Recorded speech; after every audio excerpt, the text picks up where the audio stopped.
Ora, bom dia a todos. Bom dia. É um prazer estar aqui novamente para falar hoje de um tema que se fala muito pouco, mas que interfere significativamente na saúde mental de todos nós. E é o tema que se refere com a questão da psicossexualidade. Eu gostava que vocês estivessem à vontade para, se têm alguma dúvida ao longo da palestra, poderem perguntar abertamente, sem qualquer tipo de problema, até porque este assunto, como há muita gente com dúvidas que não as exibe diretamente, ninguém fala muito sobre elas, às vezes isso pode causar alguns problemas até emocionais. Daí que, sendo uma questão tão importante para todos, eu acho que é do usufruto também de todos podemos falar sobre esta questão de forma aberta e sem qualquer tipo de problema. E eu começo exatamente com a definição de psicossexualidade. Reparem que o facto de ser psicossexualidade, a sexualidade não é vista apenas como impulso, como pulsão orgânica, não é? A parte psico é a parte mental. E a definição é muito preparatória nisso. A psicossexualidade do indivíduo define-se como sendo as suas preferências, predisposições ou experiências sexuais, na experimentação e descoberta da sua identidade e atividade sexual num determinado período da sua existência. Ao longo da palestra vou apresentar também um estudo recente de uma universidade muito conceituada, que fala sobre alguns números que particularmente assustam em relação a algum problema sexual, disfunção sexual que tem vindo a público ultimamente. Daí que era bom também a vossa participação em relação a isso. E reparem que aqui já há aqui uma diferença, não é? A psicossexualidade é uma forma mais abrangente de incluir a mente em questões sexuais. A mente é de facto o cérebro, é o comando central de tudo o que acontece no nosso corpo, não é? O sistema nervoso central é constituído não só pelo sistema nervoso autónomo, como também pelo sistema nervoso periférico. E o periférico é exatamente da espinal medula para baixo. É todos os nervos que nós temos a nível periférico do nosso corpo. Daí que, se falar de cérebro e de mente, também a nível sexual, é falar de uma forma holística, de uma forma muito global. E as estatísticas deste estudo, reparem que reflete números, por vezes até preocupantes. A amostra até é significativa e é considerada a partir dos 18 anos. A prevalência de problemas sexuais é em 45,1% dos casos. Reparem como o valor é elevado. A média de 43,9% no intervalo entre os 18 anos e os 39 anos. No intervalo dos 40 a 49, baixa um bocadinho, isso tem uma explicação, para 38,7%. E a partir dos 50, é óbvio, por contingências biológicas, o aumento é gradual até aos 70 anos. E uma questão muito importante que torna possível alguns destes números é, na variável do estudo a nível laboral, o desemprego vem apontar números astronómicos de 52% dos casos a nível de algumas disfunções e problemas de âmbito sexual. E porquê? Porque o desemprego causa baixa autoestima, níveis de ansiedade, stress generalizado, e isso geralmente aumenta os índices de alguma instabilidade a nível sexual. Até porque este conceito de psicossexualidade, reparem que não se prende, como já disse anteriormente, à questão orgânica do sexo. Há grande parte das más experiências, até a nível sexual, que as pessoas têm, tem muito a ver com as pessoas entenderem o sexo como um modelo automático de funcionamento. Parece que o ato sexual tem que ser dado, há uma pressão muito elevada para que isso aconteça. Tem que ser dado, tem que ser algo de funcionamento astronómico e isso causa muita pressão a nível das pessoas e o sexo para muita gente não é visto como um modelo de afetos, mas sim como um modelo de funcionamento automático. Isto causa grandes constrangimentos quando associado à prática sexual estão outras variáveis como o cansaço, como a pressão do trabalho, como a pressão conjugal e como outras variáveis que podem levar a uma diminuição até do apetite sexual. Gostava de perguntar se o Dr. Hugo irá falar, ou não, se for falar, na pressão, principalmente exibida pelos médias, relativamente ao que é o desempenho sexual. Quando nós estamos a ver um filme, tudo corre bem. Um filme, pronto, o pessoal vai para a cama, tem orgasmo ao mesmo tempo, desinibem-se altamente, etc. Para quem está de fora, isso é o normal. Até que ponto, do meu ponto de vista, se há dados, se não há dados, se o doutor vai falar sobre isso, até que ponto é que isto é uma variável que poderá interferir seriamente, do meu ponto de vista, na disfunção sexual? Isso é uma questão muito pertinente, muito pertinente. E nós vamos falar de um autor que eu não me identifico diretamente, embora eu reconheça que existe ali questões muito importantes a serem consideradas. Mas lá está o que nós temos vindo a falar, não é? Existe uma representação mental, que nós chamamos em saúde mental, uma representação mental exacerbada e uma pressão social tão elevada em função daquilo que é o sujeito e da forma como o funcionamento a nível sexual tem que ser feito, que as pessoas, isso é um fator inibitório, ao contrário do que as pessoas podem pensar. Esta pressão é um fator inibitório e não um índice que estimula muitas vezes o sujeito à ação. E eu estou a falar nos casos em que a pessoa já tem um autoconceito baixo, uma autoestima baixa, e depois é outra questão da comparação, não é? Existe muito esta ideia de comparar, não é? O amigo que falou que teve 7 horas de sexo seguidas, quer dizer, é a mesma coisa que há algumas correntes a nível da psicologia que falam da depressão também como uma questão de foro interno, que o que isso ali é uma comparação, ou seja, eu comparo com outra pessoa e sinto-me inferior a ela. E os índices dos núcleos depressivos vêm cá ao de cima.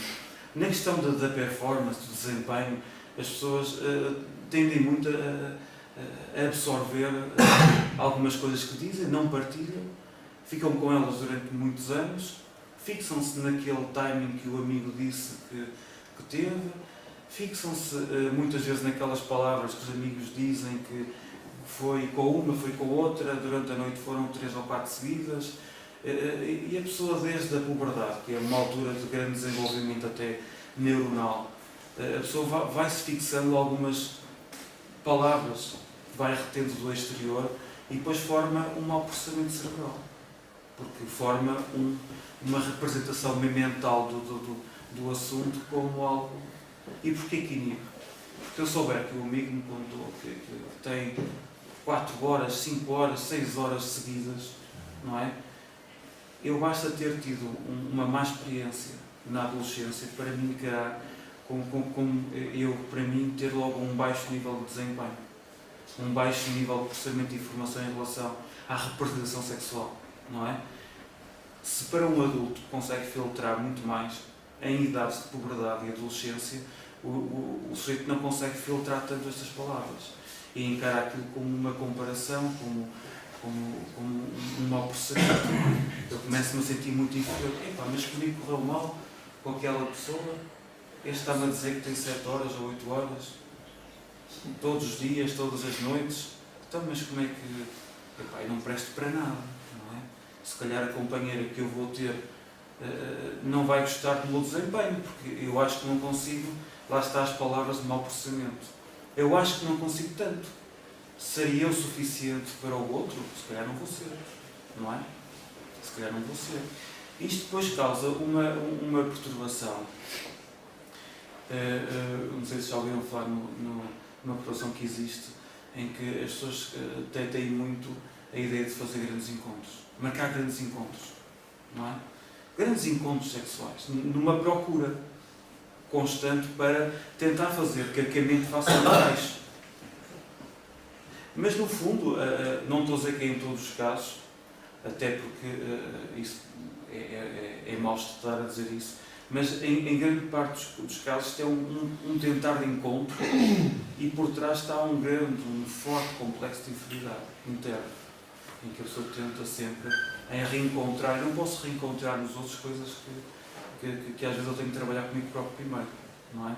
Isto nota sempre algumas inseguranças, mas vamos falando disso ao longo da palestra. Mas reparem como às vezes isto, se nós temos a capacidade também de fazer este termo de comparação e de nos inferiorizarmos em relação àquilo que os amigos falam, grande parte das vezes sabemos que é tudo mentira, não é? Isso é tudo mentira. É barulhice. É barulhice, não é? Também tenham em ideia estarem atentos a estes estudos que são estudos concretos e práticos que denotam que a sexualidade muitas vezes não é índices assim tão elevados como as pessoas falam, não é? Quer dizer, porque há graves problemas e hoje em dia muito mais que as pessoas vivem numa pressão com níveis de ansiedade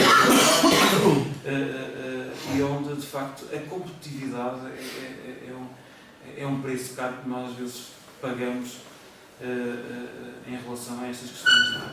O mundo tornou-se demasiado industrial, demasiado gavarola, demasiado competitivo e muitas vezes pessoas com índices ou núcleos depressivos, níveis de ansiedade elevados, graves problemas de identidade, leva a que exagerem muitas vezes estas questões sexuais e a pessoa depois fica presa muito a isto. Mas isto é um estudo muito recente que fala sobre isto. Este estudo também vem-nos falar exatamente sobre isto, não é? Porque é que no casamento geralmente há um ponto em que as pessoas deixam de ter relações sexuais? Não é? Isto é um caso importante de ser abordado. E às vezes as desculpas são muitas, outras têm algum fundamento. Esta aqui faz muito sentido. Vocês não conseguem ver daí. A maturidade sexual, não pensem que nasce com o sujeito. Nós nascemos com algum instinto normal para a sexualidade, mas a sexualidade é como se fosse um músculo. A sexualidade tem períodos a nível de idades para se dar desenvolvimentos específicos, certo? Então, daí que esta parte aqui é muito interessante. Pessoas com menos experiências sexuais ao longo da vida, com menos experiências sexuais e com menos experiências sexuais satisfatórias, levam a uma inibição e uma falta de interesse a nível sexual. Não é? Aquilo que nos dá prazer e que nos dá satisfação, nós temos uma tendência muito grande em nos agarrarmos, em nos prendermos a elas, certo? Pessoas com menos experiências geralmente levam a que se inibam muito mais até a nível de interesse sexual. Por isso é que há testes que se fazem, vocês têm ideia disso, para medir a testosterona de cada um, certo? A testosterona é uma hormona que, de facto, tende a lidar com esta questão do libido sexual e da agressividade, certo? E até há muita gente que anda à procura de testosterona para melhorar o seu desempenho sexual. E só para terem uma ideia, o sexo masculino produz de 20 a 30 vezes mais níveis de testosterona do que as mulheres. Percebem? Por isso é que às vezes os libidos a nível masculino são sempre muito diferentes. Percebem? Depois, com o nascimento do filho, com relações extraconjugais, leva a pessoa também a não dar o devido interesse no casamento. Isto acontece imenso nesta procura. Vamos ver mais à frente que há aqui uma falha de comunicação muito grande também, não é? O trabalho excessivo, uma má ideia em relação ao corpo, A obesidade muitas vezes leva a menos interesse, às vezes a nível sexual, porque há um desconforto emocional em relação ao corpo. Essas crenças religiosas, o próprio estudo fala também nessas questões. Filhos de pessoas que são muito fanáticas a nível religioso e a religião, vocês sabem que a religião levada ao extremo inibe muito a parte sexual, até porque sexo depois do casamento, certo? Em grande parte das religiões. E então reparem o que é nós estarmos a inibir constantemente a questão sexual. E depois há outra questão que é muito importante a nível sexual e que leva a esta inibição e até diminuição do libido ou vontade. Há casos de crianças e jovens na puberdade e até na adolescência em que os pais o veem a terem atos de masturbação. E isso às vezes acreditem que este encontro entre os pais e os filhos em que são apanhados desprotegidos e em que os pais têm uma atitude arrogante perante aquela situação que estão a visualizar, não é? E sabem que a masturbação é um ato que deve ser levado com muita normalidade. O próprio estudo diz que 95% dos homens têm atos de masturbação em diversas idades. As mulheres, uma porcentagem um bocadinho menos, mas têm. E às vezes essas situações traumáticas de um pai ou de uma mãe que vê que presencia este ato da criança, da masturbação, e lida com aquilo de forma agressiva, e até bate: o que estás a fazer? O que é que se passa aqui? Mas tu estás maluco? O que é que andas a ver? São os teus amigos? Há uma falta de informação, não é? Leva a que o sujeito iniba muito e cause ali um entrave, muitas vezes difícil de reparar ao longo do tempo. Não é? Só para terem ideia de que nós não somos produto do momento em que começamos a ter consciência das coisas. A pessoa às vezes começa a ter consciência a partir da idade adulta, mas esquece que o nosso cérebro, a nossa mente é formada desde a infância, não é? E depois outras questões aqui que podem ter, olha, aqui esta última também, em que há pessoas que estão a nível de familiar por uma questão de património, não é? E dos filhos. Eu sou aquela pessoa por causa do património e dos filhos, não é? Não encara de outra maneira a não ser desta. Bom, este senhor que vocês conhecem, que já ouviram falar com certeza, se nós hoje estamos a falar a nível da psicossexualidade, devemos um bocadinho a este senhor. O Freud, embora eu disse inicialmente que não tenho uma identificação plena com este senhor, porque acho que ele limita demasiado o aparelho psíquico em função das questões psicossexuais. Eu consigo encontrar outras variáveis, até mais na minha área neuronal, e mesmo da parte mental, do que propriamente esta. Mas ele tem muita razão em relação àquilo que ele fala, não é? Aliás, se eu estou aqui hoje, se calhar é este senhor que desenvolveu um modelo clínico, senão nem sei como é que a saúde mental ou até a psicologia podia ser vista, não é? Ele é que formou este modelo clínico individual. Mas reparem bem, isto é muito complexo. Ainda hoje eu dou comigo a ler algumas questões de Freud e não entendo. É verdade. Eu comparo muito Freud a outros autores em que as teorias ainda estão para descobrir, Einstein e outros, não é? Com a teoria da relatividade, porque de facto ele fala de coisas que nós aparentemente nos parece muito abstratas e às vezes é difícil de entendimento. Ele diz que esta energia sexual apresenta as seguintes características: existe desde o nascimento e possibilita a obtenção do prazer em todas as atividades humanas. Não se limita à área genital e não visa apenas a reprodução da espécie. Percebem o que ele está a querer dizer? Só que ele explica o aparelho psíquico muito fundado na psicossexualidade. Não é? Ele tem algum fundamento, eu não estou a dizer que não, mas acho que é demasiado restrito. Mas reparem que Freud, já na altura, dizia que a importância da sexualidade não era apenas para reproduzir, certo? mas também para a obtenção de prazer. Ele fala muito nisso. E depois fala nesta questão do complexo ético. Eu trouxe-o cá, até porque explica muitas vezes algumas perturbações não só da personalidade, como também do ato sexual. Mas é forte aquilo que ele diz. Reparem bem, a criança deseja expulsar o pai numa determinada idade, que é aquele triângulo entre pai, mãe e filho. Reparem só nisto. Ele deseja expulsar o pai, mas este desejo entra em contradição com o sentimento de amor que ele sente por ele, acrescentando a dependência da sua proteção e com o referencial que a criança tem para a sua virilidade futura. Este conflito gera um desejo sexual em relação à mãe. Isto parece ser forte, mas ele explica que este desejo sexual é substituído por uma ternura. Mas reparem que é esta ambivalência entre o sentimento de amor que ele tem por ele e a repulsa em alguma idade em que ele faz ao pai para se aproximar mais da mãe, não é? E este conflito dá-se porque ele procura uma identidade naquela idade, aos 6, 7, com a mãe e rejeita um bocadinho o pai. Isto às vezes na prática nós verificamos isto, percebem? Há crianças em algumas idades do sexo masculino em que aproximam-se mais da mãe e afastam-se mais do pai. Chegam a uma idade em que necessitam de alguma segurança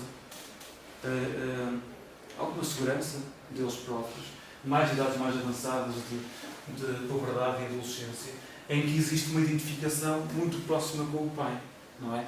E é onde reparar que na escola, com essas idades de 14, 15, o meu pai, aquele orgulho próprio. Mas anteriormente ele teve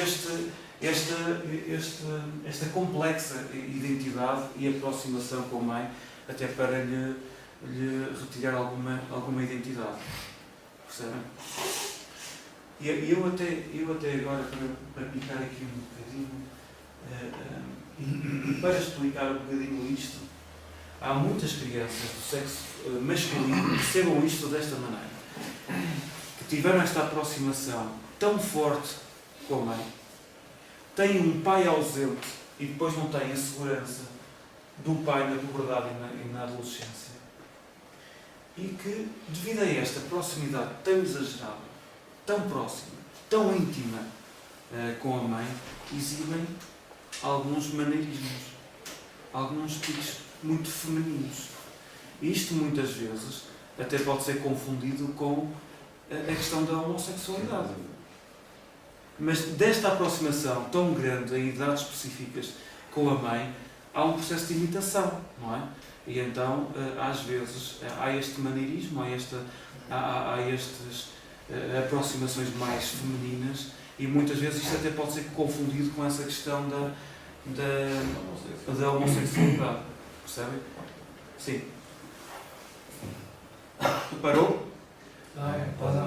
Ok. É que os que tiverem que ir às mesas estejam à vontade. Força.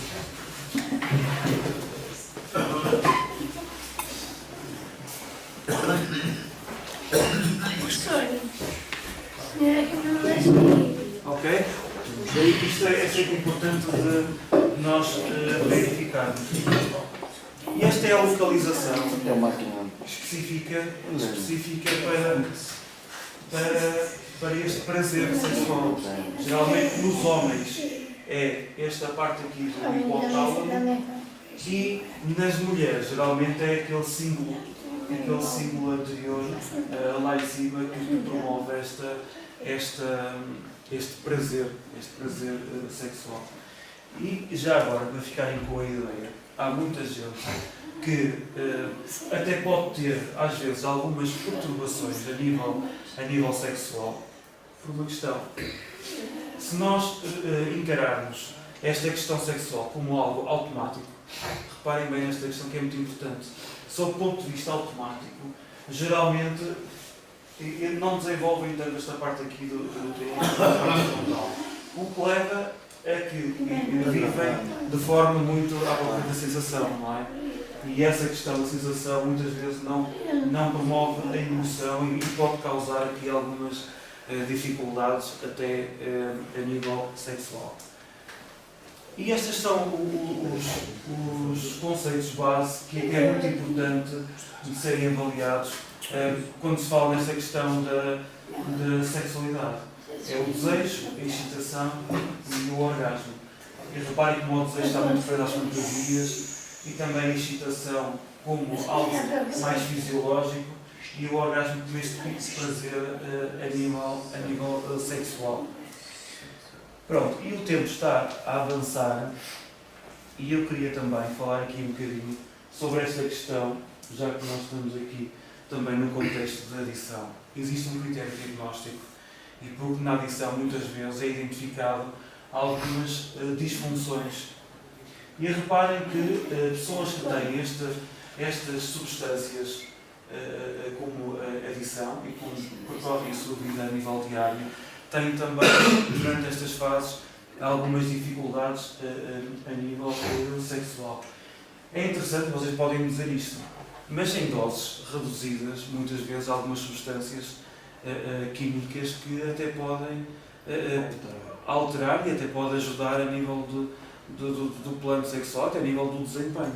É verdade, mas vocês têm que ver o sistema nervoso central, muitas vezes como um elástico. Percebem? Se de cada vez que nós consumimos uma determinada substância, e quando falo substância, estou a falar também aqui a nível de ansiolíticos, sedativos, ou até as substâncias utilizadas para o desempenho a nível sexual, que é muitas vezes diagnosticado como aqueles comprimidos que todos nós conhecemos. Isto geralmente, o sistema nervoso funciona como um elástico. Se eu de cada vez que introduzir uma substância, eu estico o elástico, não é? Enquanto o sistema nervoso central tiver elasticidade para voltar ao ponto inicial e o elástico não se formar uma corda, experimentem fazer com o elástico muitas vezes assim. Chega a um ponto em que esta elasticidade perde-se, não é? E o elástico fica corda, certo? Muitas vezes com o abuso de substâncias e até com o abuso de sedativos, ansiolíticos, cocaína, outras substâncias, vitaminas, o álcool, isto promove com que muitas vezes o cérebro, devido a essa tolerância muito elevada, comece a não ser um estimulante e comece a formar alguma disfuncionalidade até a nível sexual. Isto também é importante nós falarmos. O que é que pode causar então estes problemas sexuais? Nós temos alguns fatores biológicos que são diretos e outros que são indiretos. Estas doenças, como a diabetes ou a doença vascular, não se esqueçam que a diabetes é uma produção insuficiente de insulina no pâncreas. Se nós tivermos esta pouca insulina no pâncreas, vai levar a que exista mais glicose a nível do corpo.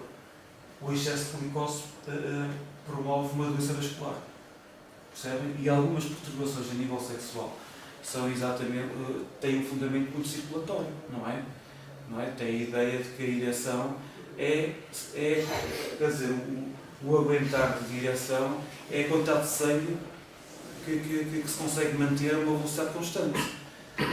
Se há um problema cardiovascular e vascular, não é? Vai acontecer estas dificuldades a nível sexual. O abuso de álcool e de drogas, nunca se esqueçam do exemplo do elástico, isto é muito importante, porque o abuso leva sempre a uma falência, nunca a uma inibição, nunca a um estímulo a acrescentar. A medicação leva também, e depois há fatores biológicos indiretos, que é a idade, o tabagismo e doenças crónicas ou condições médicas sérias. Vocês lembram-se daquele estudo que eu vos apresentei, que havia ali uma faixa etária em que a incidência era inferior, que é dos 40 aos 45. Não, aos 49. Era dos 50. Não, dos 40 aos 49. E depois há um 38, 50 até aos 70. 48. Reparem que, numa questão que tem a ver muito com a psicossexualidade, como eu referenciei, estamos a ver a sexualidade de uma forma holística. Não apenas um sistema autónomo e automático em que nós acreditamos e essa pressão existente do nível do desempenho, mas falamos também de emoções, certo? Hoje em dia, isto influencia de forma muito significativa a maneira como nós encaramos a nossa sexualidade e a forma como podemos retirar prazer dessa sexualidade. Estas perturbações psicológicas refere-se muito aqui a alguns núcleos expressivos. A minha má representação corporal. O meu narcisismo. Há muita gente que tem um narcisismo interno. De se colocar numa situação muito grandiosa e depois ver que as expectativas não atingem o tal self que ele tem, não é? E depois vai prejudicar também esta saúde a nível sexual. As emoções também é muito importante também de se avaliar, até porque a emoção vai ser uma medição entre as minhas representações e as minhas expectativas, não é? Os pensamentos não adaptativos, e aqui fala-se muito nas más experiências, certo? Se eu estiver num ato sexual a pensar em más experiências que tive anteriormente, isto vai inibir o meu comportamento e vai trazer algumas complicações a nível do meu comportamento. E há pessoas que têm pensamentos não adaptativos imensos, que vão acumulando ao longo do tempo. Fatores culturais, o fator religioso, muitas vezes, e a mentalidade religiosa que foi nomeadamente imposta ao longo do tempo, sexo depois do casamento, ideias que inibem ou causam algum tabu em relação ao sexo, não é? Reparem que a parte sexual é algo primário em qualquer ser humano, mas se calhar é aquilo que menos se fala na realidade, não é? Sem gabarulice, e que se fala na realidade. E aqui geralmente há pessoas que nem vão ao médico porque têm problemas em falar sobre a sua sexualidade. E depois também falta educação sobre o funcionamento sexual, a tal questão exacerbada, e uma comunicação muito pobre entre casais. E isto é visto como algo muito inibidor a nível sexual. Pronto. Tem alguma dúvida, alguma questão que eu... Só queria dizer uma. Sim. Eu, no meu ponto de vista, preciso haver estabilidade, se houver estabilidade, tanto emocional como mental, como familiar e até financeira, uma pessoa normal, como eu, por exemplo. Se tiver essa estabilidade toda, sim, sim. Eu posso chegar aos 80 anos e ter uma vida sexual dentro da idade que tenho. Exatamente. E há muitas pessoas que não têm essa estabilidade que... E eu, por acaso, já aprendi com isso. Uma pessoa, quando não está bem, tem esse problema. Claro. Esses são os fatores. Reparem que os níveis de ansiedade elevados, isso faz muito sentido, leva a uma contração natural, até da parte da artéria. Uma contração na artéria exagerada, ou de um determinado músculo tenso, leva ao quê? Leva exatamente a que a ereção até possa não estar a funcionar como nós desejamos. Daí que a sexualidade, independentemente da idade, deve ser vista em função daquilo das expectativas de cada um. Um indivíduo com 80 anos com uma exacerbação em relação à sexualidade morre sexualmente muito cedo. Não é? Nós temos que ir acompanhando os nossos fatores biológicos, a nossa representação mental e também as nossas expectativas, não é? Daí que estes são os aspectos que eu acho importantes para nós retirarmos prazer e também ganharmos a nossa estabilidade a nível emocional. Quando falo em nível emocional, a parte sexual tem que estar sempre presente, que é uma mensagem básica, nunca se esqueçam disso, não é? Que é a comunicação. E é, muitas vezes, reaprender a tirar prazer. Mas a comunicação é antes do ato. A comunicação é constante. Não é? A comunicação é constante. Não é? Eu já tive um doente lá fora, rapaz novo, que teve muitas más experiências a nível sexual. Mas fazia os exames e aquilo dava níveis muito normais. Muito normais. Ele falhava nisto. Ora bem, se ele tinha uma representação a nível do seu desempenho mental, da sua funcionalidade como má, não é? Ele ia com muita pressão para cada relação sexual que ele iria ter. não é? E iria ser muito tenso, muito nervoso, não é? E nestes casos, aconselho essa pessoa a ser aberta em relação às suas dificuldades, ser aberta em relação às suas experiências. A comunicação fala muito a este nível, percebem? É muito mais fácil se nós tivermos a conversa séria, direta em relação às nossas fragilidades. A pessoa vai logo com uma ansiedade, com uma ansiedade muito melhor do que ir armado em chico esperto com um sentimento narcísico em relação àquilo que vai fazer naquele momento. Não é? Isto é que é o grave perigo. Não é? E o reaprender a tirar prazer vem muito de encontro com o que a Livanani falava, não é? Que é, independentemente da idade, independentemente das dificuldades biológicas e mentais que cada um possa ter, independentemente da autoestima e do autoconceito que possa ter, esta questão de reaprender a nossa vida sexual é sempre muito importante, porque quem pensa que sabe tudo e que faz tudo, geralmente tem mais insucesso do que aquele que vai à vontade e que vai solto para qualquer relação. Alguma dúvida que queiram esclarecer? A hora também já se estende. Pronto, foi um prazer estar aqui a falar convosco. Obrigado.